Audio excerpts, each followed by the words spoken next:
अगर तुम्हें कहीं अखंड वृंदावनवास मिला है या वृंदावन आने को मिला है तो यहां ये गलती मत कर देना, क्योंकि यहां का पाप भी बहुत जोर का होता है।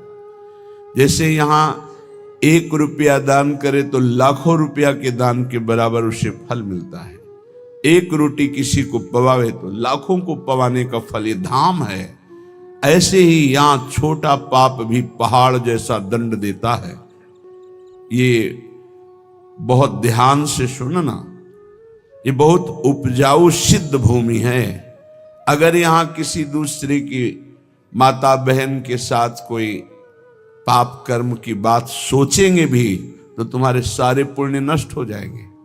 बहुत होश में ये धाम है।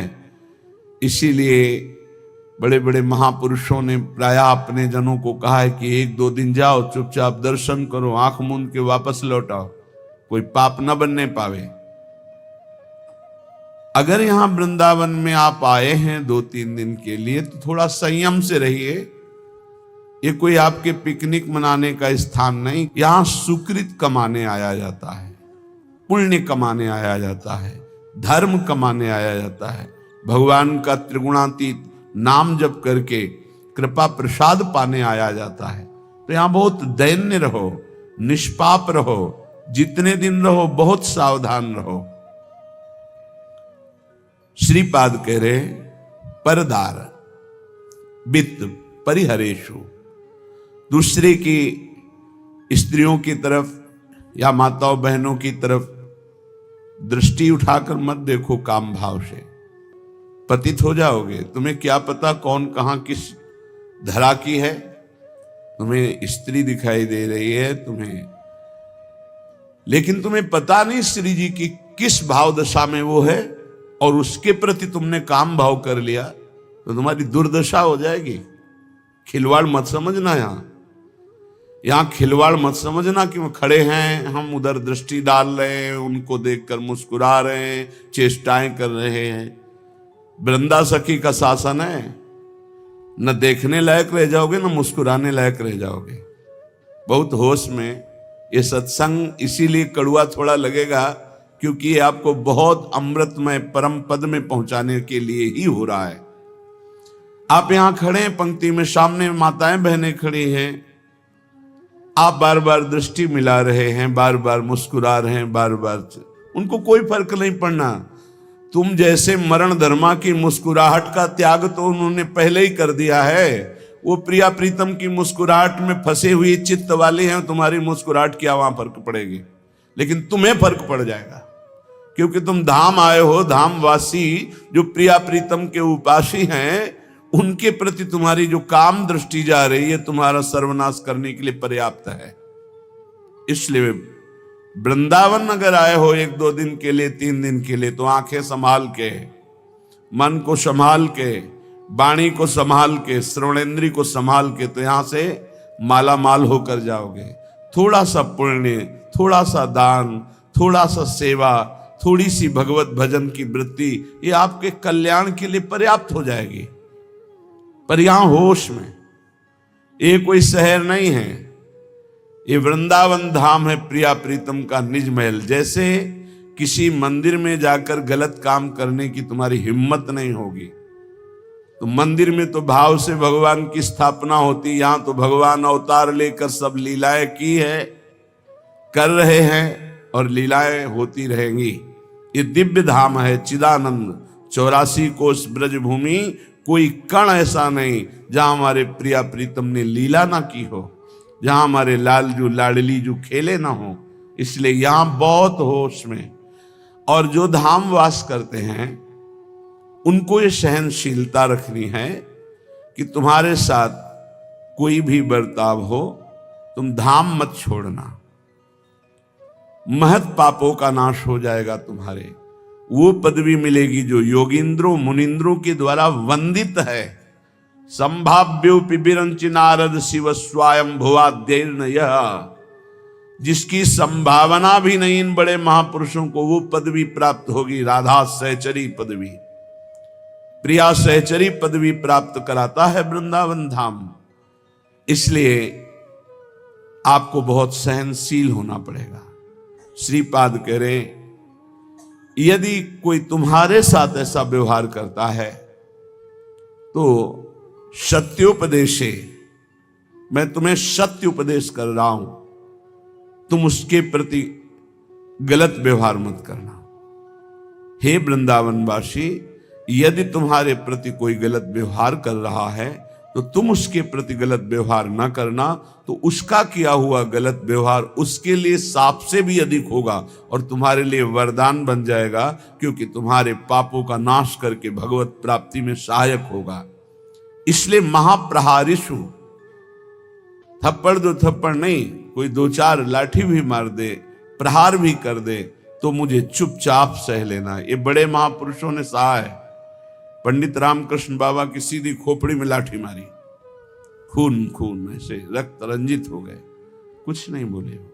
इतने सिद्ध महापुरुष जो बचपन में गोविंद देव के साथ गोली खेलते थे, कंचा गोली बचपन में ठाकुर गोविंद देव जी के साथ खेलते थे, ऐसे सिद्ध महापुरुष को यहीं ऐसा प्रहार किया शांत भाव से।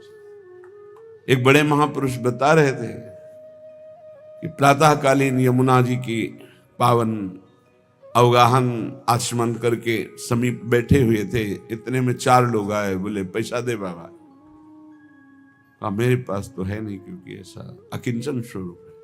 मार डंडो मार डंडो, जय राधा वल्लभ लाल, जय राधा वल्लभ लाल, जय राधा वल्लभ लाल। हमने कहा फिर प्रभु उनका तो सर्वनाश हो जाएगा। बोले नहीं, प्रियाजू के पार्षद हैं, आए देखते थे देहाभिमान कितना है, बस उसी का। नहीं नहीं, उनका मंगल नहीं हो सकता। ये सत्योपदेशे महाप्रहारिष च, ये मैं तुम्हें सत्य उपदेश कर रहा हूं। कोई किसी भी तरह का मंगल तुम्हारा करे, तुम वृंदावन वासी हो तो चुप रहना। यहां के शासनकर्ता देख रहे हैं, तो तुम्हारा मंगल हो जाएगा चुप रहने से। और जो कर रहा है अवश्य में भोक्तव्यम कृतम कर्म शुभाशुभम, उसको भोगना पड़ेगा। नहीं वृंदावन वासिषु दोषम पश्यन्ति चिदघनेषु धीराः। यदि ऐसा तुम कर गए कि वृंदावन वास करने वाले के दोषों को देखा ही नहीं, देखते हुए भी नहीं देखा, वो हमारे साथ वर्ताव कर रहा है फिर भी हम सह गए, तो बोले चिदघनेषु धीराः, वो धैर्यवान उपासक चिदानंद स्वरूप को प्राप्त हो जाएगा। ये दुर्लभ बात है। हमारे प्रभु देख रहे हैं हमारे साथ जो विधान होगा अब मेरे प्रभु के द्वारा किया होगा, और जो प्रभु के द्वारा किया हुआ विधान होता है बड़ा मंगल में होता है। चाहे जितना कड़ुआ हो, वो अंतर में बहुत सुख देता है। तेरा किया मीठा लगे, ये बात उपासक के जीवन में आ जाए तो बस जीत गया संसार। तेरा किया मीठा लगे, हरे नाम पदारथ नानक मांगे। जिसके हृदय में बात बैठ गई कि तेरा किया मीठा लगे, या जोई जोई प्यारो करे, सच्ची मानना जीत गया संसार को। भाई यही पूरे जीवन सीखना है।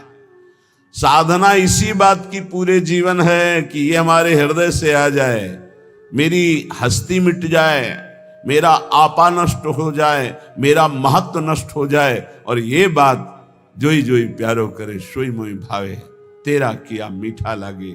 जीव जीव राखत हो त्यो त्यो रहियत हो हरि। भाई इतना ही केवल पाना है। इतना आ गया तो आप परम सिद्ध समता प्राप्त महापुरुष हो जाएंगे। श्रीपाद कह रहे हैं वृंदा कानम कानने सुभगता न स्तोति यत्वाम सदा, किम तद्देहमपास्य गेह ममताम यन्न त्वयि न्यस्यते, किम तत्पौरसमौरसम च तनयम। बहुत बड़ी निष्ठा। विक्रियन स्थीयते येन त्वय्यथ तत्त्ववित् स खलु को यस्ते तृणम नाश्रयते। भाई मैं बहुत आंतरिक बात कह रहा हूं, यदि समझ पाए श्रीपाद प्रबोधानंद ने। मैं तुम्हारी स्तुति करूंगा यदि तुम ऐसा कर लिए। क्या श्री धाम वृंदावन का आश्रय ले लो। बोले मेरे पास व्यवस्था नहीं, तो बोले शरीर को बेच के कर लो, या शरीर संबंधी भोगों को बेच दो, या शरीर संबंधी रिश्तों को बेच दो। अब उनकी खुल की व्याख्या हरिराम व्यास जी और इनकी नहीं कर सकते, क्योंकि कलिकाल है, उसका अर्थ नहीं समझ सकते। अनर्थ जो यहां कह रहे हैं, किम तत्पौरुषम औरुषम च तनयम, निज प्रकट को किया हुआ पुत्र पुत्री, विक्रियम न स्थीयते। वो हरिराम व्यास जी का भी पद है, लेकिन उतनी निष्ठाएं नहीं, इसलिए उसको गुप्त रखा जाता है। लोग उपहास करेंगे ऐसी बातों का। निश्चित मानो मनुष्य जीवन का जो परम लाभ है, बिना भगवत प्रेमी महात्माओं के संग के प्राप्त नहीं होता। अब भगवत प्रेमी महात्माओं का संग बड़ा दुर्लभ है। जैसे हीरे की बोरियां नहीं होती, ध्यान रखना, असली हीरे की बोरियां नहीं होती, नकली हीरों की बोरियों की बोरियां उतरती होंगी, असली हीरों की बोरियां नहीं होती कि पूरे बोरे लगे हुए हैं। बोले किसके? बोले हीरों के। ऐसे ही असली भगवत प्रेमी महात्माओं की समुदाय नहीं होते। बहुत दुर्लभ होता जब द्रवै दीन दयालु राघो तो साधु संगति पाई। बिना भगवत प्रेमी महात्मा के श्री बिहारेंद्र जी महाराज बहुत ही उच्च कोटि के महापुरुष, नित्य विहार रस में डूबे हुए स्वामी हरिदास जी के परिकर, निज परिकर, वो कह रहे हैं जब ऐसे गुरु की प्राप्ति हो जाए तो भगवत प्राप्ति हो सकती है। निष्प्रेही शिष्य से प्यार करने वाला ना हो, और शिष्य तन मन प्राण समर्पित करके आसक्त हो गुरु पे। गुरु कैसा हो? निष्प्रेही। भगवान ने कहा भक्त कैसा हो? निरपेक्षम मुनिम शांतम निर्वैरम समदर्शनम तो अनुब्रजाम में हम नित्यम पुयेत्य गुरेणु भी। ऐसे भक्त के पीछे मैं घूमता हूं कि चरण रज पड़ जाए। पहला है निरपेक्ष, किसी की अपेक्षा न रखने वाला। गुरु कैसा होना चाहिए? निष्प्रेही, बिल्कुल किसी से कोई भी अपनापन नहीं, शिष्य से उदासीन, निरपेक्ष, और शिष्य उतना ही गुरु से आसक्त। गुरु निरपेक्ष और शिष्य आसक्त। और कलयुग का प्रभाव, गुरु आसक्त तो शिष्य निरपेक्ष, उल्टा दिखाई दे रहा है। ए भैया भजन कर ले, काहे को ऐसा करता है? वो समझते हैं कि इनकी गरज है, उनके दुलार को नहीं समझता। उपकारी गुरु वो निरपेक्ष इसीलिए है कि आरत और अधिकारी जब पावे गूढ़ो तत्व न साधु दुरावे। जब तुम गुरु आसक्त हो गए तभी तुम वस्तु प्राप्त कर लेते। कल एक प्रश्न हुआ था कि जैसे मैं हृदय से आपको गुरु मानती, तो क्या हृदय से आप हमें शिष्य मानते हैं? कदापि नहीं, किसी को भी नहीं। क्या बात करते हो आप? किसी को मानते नहीं। हम साक्षात श्री जी का निज स्वरूप मानते हैं। आप हमारे प्रभु, हमारे प्रियालाल हैं, हमारे पास आए बस। तो शिष्य श्री जी के, तो आप नौकर। आपकी बात श्री जी तक, श्री जी की बात आप तक। गुरु श्री जी हैं, हम उनके दास हैं, उनके सेवक हैं। उनकी बात आपको बता दी, आपकी बात उनको बता दी। गुरु वही है। बोले हम तो आपको गुरु मानते हैं। ये आपका भाव है। आप हमें क्या मानते हैं? साक्षात प्रभु, इसके अलावा कुछ नहीं। आप हमें क्या मानते हैं, उसी से आपका कल्याण होगा। हम आपको क्या मानते हैं, ये हमारे जीवन की साधना का फल है कि हम आपको क्या मानते हैं। निष्प्रेही, बाहरी व्यवहार नहीं। कैसा गुरु होना चाहिए? ये पहचान है। शिष्य से उदासीन। शरीर सुख, हमारे को औषधि दे दी, भोजन दे दिया, वस्त्र दे दिया, वास दे दिया, हम तुम्हारा एहसान मानेंगे? जो अनंत ब्रह्मांडों का भरण पोषण करता, तेरे को केवल निमित्त बनाया, करता वही है। तो तेरे को अभिमान नहीं आएगा, तेरा कल्याण हो जाएगा। मेरी आसक्ति नहीं होगी तो मेरा कल्याण हो जाएगा। अध्यात्म को समझना है। उपासक जब आर्त भाव से दर्शन के लिए रोता हुआ राधा राधा पुकारता है हृदय से, फिर विलंब नहीं होता दर्शन में। जिस समय गोपी जनों ने लताओं से, भूमि से, सबसे पूछा, आपने मेरे श्री कृष्ण को देखा है क्या? फिर लीला में तन्मय होकर लीलानुकरण करने लगी, फिर भी श्री कृष्ण नहीं मिले तो सब एक स्वर में रोने लगी। रुदुषुस्वरम राजन कृष्ण दर्शन लालसा। प्रभु के दर्शन की लालसा से व्याकुल होकर जे ही समस्त गोपी जनों ने रुदन प्रारंभ किया तो तासा महावीर भूत छोरी स्मय मान मुखाम्बुजहा। पीतांबर धरा सृग्वी साक्षात मनमथ मनमथा।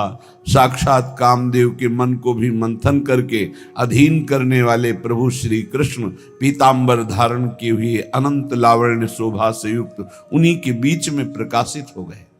रुदुषुस्वरम राजन, ये भगवत प्राप्ति का प्रबल साधन है।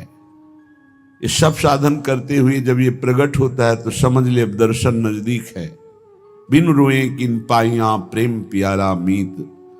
तो भोरी सखी कह रहे हैं, जब आर्त भाव से रोते हुए राधा राधा ऐसा रटते हुए वृंदावन की कुंज वीथियों में अपनी स्वामिनी को ढूंढूंगा, चारों दिशाओं में देखूंगा तो अचानक घटना घटती है। नूपुरों की ध्वनि सुनाई देती है, उधर दृष्टि जाती है तो देखते हैं परम कृपालु स्वामिनी जू लालजू के गलबैया दी हुए पधार रही है। बस देखते ही मैं उनके चरणों में लोटपोट हो जाऊंगा। आवत परम कृपालु स्वामिनी लोट पंथ में जय हो। भोरी अधर अरुण रंग रंजित मुशिकन दृगन बसे हो। कब हो कुंज गली चली जय हो। राधा राधा नाम पुकारत चहु दिस चकित चिते हो। कब हो कुंज गली चली जय हो। जे ही स्वामी जी ने देखा कि भोरी सखी चरणों में लौट रही तो कृपालु लाडली, जिनके अधरों की स्वयं लालिमा तो है ही, ऊपर से सुंदर पान की बीड़ी पाए हुए तो और अधर अरुणिम हैं, उन अधरों से मुस्कुराती हुई श्री स्वामिनी जी और लालजू एक एक हाथ पकड़कर उठा लेते। आहा, कब ऐसा पुनः होगा। बुरी सखी याचना करती, कब ऐसा होगा। उपासक इसी भावना में मगन रहता है। ये भावना तब जागृत होती है, श्रीपाद प्रबोधानंद जी महाराज परदारा वित्त हरिषु, पीछे वर्णन किया कि नश्वर श्रुत धन जायादिषु हरि माया मयेषु न प्रयासम। हे भाई, बहुत जन्म हो गए तुम्हारे, बहुत बार तुमने हर प्रकार के भोगों को भोगा, बहुत प्रकार से तुम्हारे परिवार के लोग तुम्हें प्यार करते थे, लेकिन तुम्हें याद भी नहीं है पीछे के परिवारों का, कोई परवाह भी नहीं उनकी। ऐसे ही इस परिवार की भी कोई परवाह नहीं होगी, तुम्हें याद भी नहीं आएगी जब शरीर छूट जाएगा। फिर तुम्हें नया जन्म मिलेगा, पता नहीं किस योनि में मिलेगा। इसलिए हे भाई, नश्वर श्रुत धन जायादिषु हरि माया मयेषु न प्रयासम। ये हरि की माया का ऐसा प्रभाव है कि पूरा का पूरा जीवन भजन ना होने पावे, सतमार्ग में ना चल पावे, अध्यात्म स्थिति ना आवे, ऐसी माया रचना रचती रहती है, ऐसी समस्याएं प्रकट करती रहती है। भाई मेरे इतने काम हैं, इतनी समस्याएं, मैं कब भजन करूं। वो भजन से विमुख होकर पुत्र पत्नी पुत्री धन मकान नाना प्रकार के व्यापार व्यवहार में फंसकर पूरा जीवन व्यर्थ कर देता है। कुरु पुरुषार्थ श्रोमणि माचन वृंदावने स्वयं पतितम। एक पुरुषार्थ कर लो, कभी कभी समय निकाल कर वृंदावन में आओ, यहां बैठकर सत्संग सुनो, बिहारी जी के दर्शन करो, राधा वल्लभ जी के दर्शन करो, यमुना के पावन पुलिन में बैठकर नाम कीर्तन करो, पद गायन करो, वृंदावन की परिक्रमा करो, तुम्हारा परम मंगल हो जाएगा, ये जीवन सार्थक हो जाएगा। जीवन का परम लाभ है श्री लाडली जी की ठसक में आ जाना। हम बेपरवाह बिहारिन के, प्रियाजू के बल पे हम बेपरवाह होकर बोलते हैं, प्रियाजू के बल पर बेपरवाह होकर पांव पसार के सोते हैं। जिस समय जब जो जहां जैसे वो सब अपने आप। श्री राधा किंकरी नाम लुठत चरणयो अद्भुता सिद्धि कोटि। श्री हरिदास के गर्व भरे अमनैक अनन्यन हारन के, हम बेपरवाह बिहारिनी के, बिहारिनी जी के बल पर हम बेपरवाह हैं। ललिता जी के स्वरूप श्री हरिदास जी के गर्व में हम भरे रहते हैं, हम अनन्य हैं अपनी स्वामिनी जी के। महामधुर रस पान करें अवसान खता से लहारन के, दियो नहीं ले ते मांगे क्यों। अरे हम देने पर भी ले लेते तो मांगेंगे क्यों। हम बरने गुण कौन तिहार इनके, प्रियाजू के सिवा हम किसी की जय नहीं बोल सकते। ये ठसक है वृंदावन वासियों की, कुछ भी जय बोलेंगे तो बोलेंगे जय जय श्री राधे, बोलना ही है। हम बिहारिन जू के बल पर सबसे बेपरवाह हैं, जो यहां कह रहे हैं कि दियो नहीं ले तो फिर मांगेंगे क्यों।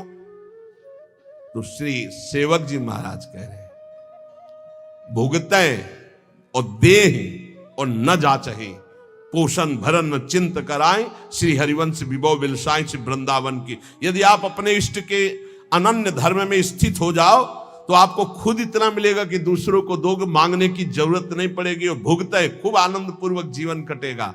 अरे विश्वंबर प्रभु हैं, पापियों को तो देते हैं, शरणागतों को क्यों नहीं देंगे।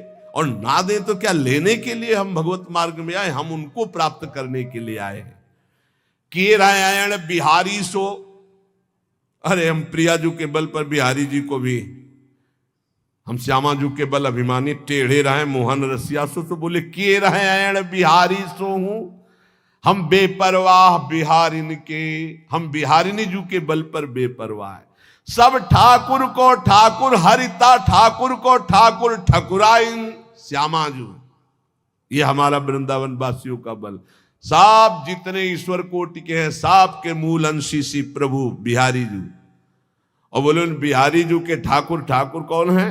श्री लाडली जू सिंहासना आरूढ़ है और आप चरण कमल लिए महावर लगा रहे हैं। सब ठाकुर को ठाकुर हरिता, ठाकुर को ठाकुर ठकुराइन। मान दान दे प्राण प्रियापति रति जाचत परताप दुराइन। उपासक को चाहिए कि अपने आराध्य देव इष्ट देव में अनन्य होकर जैसे वो चलावे वैसे चलो। देखो इस जीवन में एक बात समझनी, हमें प्रभु प्रेम प्राप्त करना है, भगवत प्राप्ति करनी, जैसे जियावे वैसे हमें जीना है। पूरे जीवन ये नियम ले लो, जबान से आचार्यों की केवल आज्ञा के अनुसार मांगना है, रोटी बस, इसके सिवा कभी किसी से मांगना नहीं।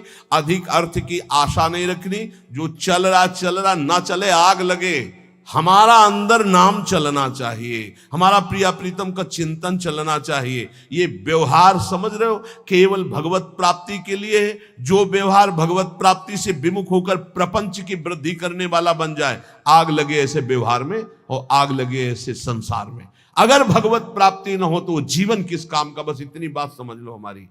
ये जन्म केवल भगवत प्राप्ति के लिए, कोई भी साधक चाहे गृहस्थ हो या विरक्त, चूक मत कर देना। कुछ समय केवल जीवन रह गया है, बाजी मार जाओगे। चूक कर गए तो बस यही का केवल नाटक रह जाएगा। दंभ पाखंड बिन विवेक वैराग भक्ति बिन सत्य न एको मानो। भगवत विमुख कपट चतुराई सो पाखंडे जानो। बहुत जल्दी पाखंड घुसता है भक्ति में। यदि अन्य भरोसा, अन्य लाभ, अन्य चले थे, एक भी कोई आशा नहीं थी केवल भगवत प्राप्ति के लिए, अब आशा कैसे आ जाएगी। हम सब जब घर से निकलते हैं तो हमारे अंदर क्या भाव रहता है, चाहे जितना कष्ट मिले, भूखा रहूं, चाहे पिटाई हो, चाहे जैसी स्थिति हो, आज से मैं पूरा जीवन भगवत भजन करूंगा, भगवान की प्राप्ति करूंगा। कहां गया वो संकल्प जब घर से निकले थे? कहां गया जब गुरु की शरण में आए थे कि केवल भजन के लिए मैं आपसे जुड़ रहा हूं, अब मुझे कुछ नहीं चाहिए, जो है उसी से चलाऊंगा? कहां गया वो संकल्प? कहां गया वो चिंतन तुम्हारा? कहां गया वो आश्रय? खो गया।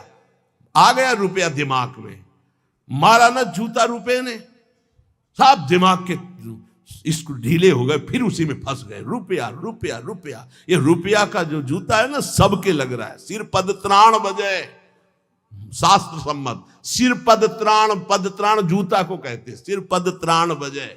ए भगत, ए भगवान के निज जनों, ये जीवन केवल भगवत प्राप्ति के लिए, केवल भगवान के लिए है। और ये शरीर जब भगवान को समर्पित है तो विश्व का भरण पोषण करते, तो हमारा भरण पोषण क्यों नहीं करेंगे? दृढ़ विश्वास रखकर नाम कीर्तन, नाम जप, कोई भी मिले हमसे, हमारा उद्देश्य उसका मंगल करना होना चाहिए, रुपया लेना नहीं होना चाहिए। उस जीव का मंगल कैसे हो, उस जीव का दुख कैसे नष्ट हो, वो विपत्तियों से कैसे निकले, इस बात के लिए कोई संत महात्मा के पास जाता है। हमारा उद्देश्य उसको सुख देना है, ना कि उससे सांसारिक लाभ लेना है। अगर सांसारिक लाभ लेना है तो हमें लगता है बंद कर देना चाहिए ये सब प्रवचन। एकांत बैठकर पहले भजन करो और समझो कि जीवन का लाभ किसे कहते हैं। भगवान शंकर बोल रहे हैं, हे उमा संत समागम समन लाभ कछुआन। तो संत समागम का फल क्या है? संस्कृति का रमता, संसार चक्र का नाश हो जाना। इसलिए हम आप सबसे प्रार्थना करते हैं, जो वैरागी जन है और जो गृहस्थ जन है, आप भी पैसे का व्यवहार बहुत सोच समझ कर कीजिए। जहां अत्यंत आवश्यक है, कोई बीमार है, कोई घटना में असमर्थ है, उसका सहयोग कीजिए। कोई भूखा है, भोजन दे दीजिए। रुपए के बल पर अध्यात्म सुनना ना चाहे, रुपए का बढ़ावा देकर अध्यात्म खरीद सके, ऐसा कोई है ही नहीं। अध्यात्म हमारे शास्त्रों में ऐसा नहीं कि आप पैसे से खरीद सके। किसी महात्मा की कृपा रुपयों से ले सके, असंभव। किसी सत्य को रुपए से तौल सके, घसीट सके, छीन सके या खरीद सके, असंभव। इसलिए रुपया का भाव अंदर से गौर करो, भजन का भाव मुख्य रखो, तभी मंगल होगा, हमारा भी और आपका भी। ये जीवन केवल भगवत प्राप्ति के लिए से बार बार प्रार्थना है। ये पापी रुपया घुस गया दिमाग में, जिसको देखो वही अगर झुक के प्रणाम कर दो तो बस शर्त सामने रख दी गई, ये कर दो, ये कर दो। यही हमारा कभी कभी मन में आता है, बंद करो ये सब। केवल रुपया प्रधान रह गया संसार में, केवल रुपया। अरे साधु महात्मा फल फूल जंगल के खा करके और फिर शास्त्रों का ऐसे ज्ञान बांटते थे। आज हम उन्हीं के वंशज हैं, आज हम उन्हीं ऋषियों की परंपरा में हैं। केवल रुपया, ये आप अपना बढ़ावा भी न दें ऐसे असत भाव का। और साधु भगवत मार्ग के पथिक केवल भगवत आश्रय के मान लो। आज जो सुन रहे हो, कल सुनाने की हिम्मत नहीं होगी, और आपकी सुनने की हिम्मत ऐसे ही कल आएगा। ये सब शास्त्र लिखे रखे रहेंगे और इनके सुनने से तुम्हारे हृदय के विकार नष्ट हो जाएंगे, इसलिए तुम सुनना नहीं चाहोगे। कल ऐसा समय आएगा कि शास्त्र सम्मत बात तुम अब कौन सुनना चाहता है, कितने सुनना चाहते हैं? ये कितने लोग बैठे हैं? कितना है? 140 करोड़ भारत में, 140 करोड़। सब छोड़ो, 1 लाख संख्या में अगर बैठे हो ना, तो यहां 1 लाख भी सुनना नहीं चाहते। क्या है योग्यता समाज की रह गई? समाज की योग्यता क्या? जिन्होंने प्राणों की आहुति दे दी धर्म पर, नाम पर, भगवान पर, उनको सुनने वाले कितने हैं? और जो नाच पेखना करके उनके देखने वाले कितने हैं? कल ऐसी योग्यता आ जाएगी कि ये जो शास्त्र है ना बोला जा सकता है और न सुना जा सकता है। इसीलिए बहुत दुर्लभ है भगवत प्राप्ति। हम इसीलिए चिल्ला के कहते हैं सुलभ है भगवत प्राप्ति, क्योंकि केवल सुलझना है। भगवान किसी से खरीदे नहीं जा सकते, ना साधना से, ना पैसे से, केवल भाव से। अगर रो दो तो भगवान तुम्हारे हृदय में ही प्रकाशित हो जाएंगे। बिन रोए किन पाइया, लेकिन धनाभिमानी देहाभिमानी आंसू आएगा क्या? नाटक हो सकता है। आर्त भाव से द्रौपदी जी को जब तक किसी अन्य का भरोसा रहा तब तक रोना नहीं आया, भरोसे का बल। और जिस समय देखा सब भरोसा टूट गया, हा गोविंद, गोविंद यही वस्त्र बन के बैठ गए। गोविंद को किसी साधना से नहीं खरीदा जा सकता, किसी अर्थ से नहीं खरीदा जा सकता। इसलिए दैन्य बनो और प्रभु के सामने रो कि ये जीवन हमारा व्यर्थ न जाए, भगवत प्राप्ति हो जाए। खूब नाम जप करो। थोड़ी कड़वी बातें जरूर लग रही हैं, लेकिन ये बहुत सुदर्शन चूर्ण है। आयुर्वेदिक औषधि में एक सुदर्शन चूर्ण बड़ा कड़वा लगता है, तो ये थोड़ी थोड़ी बातें थोड़ी कड़वी लगती होंगी और औरों को भी लगेंगी, लेकिन सच्ची कह रहे हैं सुदर्शन चूर्ण है। अगर खा लिए तो दर्शन ठीक हो जाएगा, आपका सुंदर दर्शन होने लगेगा, सब में भगवान नजर आने लगेंगे। निरंतर नाम जप करो, चाहे जितना बैंक बैलेंस हो यहीं धर करके मर जाओगे, तुम्हारे साथ नहीं जाएगा। उतने ही रोटी खाओगे जितनी एक गरीब को खाने को मिले। गरीब को अच्छा खाने को मिलता है क्या? नमक और 10 रोटी तो खा जाता है, तुम 2 रोटी भी नहीं पचा सकते, तुम्हारा लीवर खराब हो गया। आप सोचो, रुपया क्या करोगे? बैंक में जमा, उसको खाओगे तो नहीं ना। खाने वाली चीज में तो शासन लग गया डॉक्टर का। अब जीना किस काम का? न खाने के लिए न भोगने के लिए रह गए, केवल चिंतन फंस गया विषयों में। मरो, अब अगला जन्म फिर व्यर्थ जाएगा। इसलिए राधा राधा राधा, जो मिले रूखा सूखा खाओ पियो, खूब भजन करो और इसी जन्म में भगवत प्राप्ति करो। किसी को किसी भी तरह का नीचा दिखाना या बुरा कहना या कड़ुआ कहना हमारा उद्देश्य नहीं। हमारा उद्देश्य महापुरुषों के वचनों को समझ करके अपने मन को डांटो, इंद्रियों को डांटो, अपनी आदतों का सुधार करो और भगवत प्राप्ति करो। श्री राधा वल्लभ लाल की।